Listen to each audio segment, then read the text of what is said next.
Acest canal se adresează celor care simt chemarea de a accesa nivelul 4 de conștiință, un nivel de conștiință extinsă față de realitatea 3D cu care suntem obișnuiți.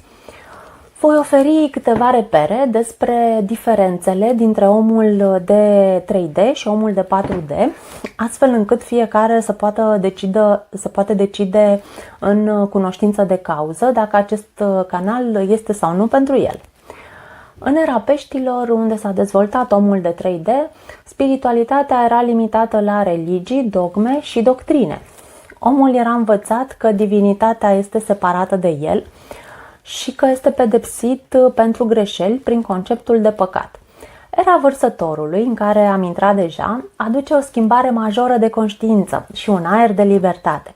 Este o era a autenticității și a responsabilității personale, în care frica și dogmele vechi își pierd puterea.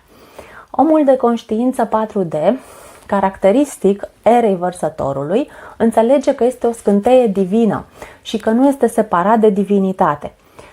Nu mai vede divinitatea ca pe o autoritate care pedepsește, ci ca pe o conștiință vie care se exprimă prin el. În acest context nu mai există păcat, ci experimentare conștientă. Greșelile devin lecții, iar omul de 4D știe să-și asume, să învețe și să repare.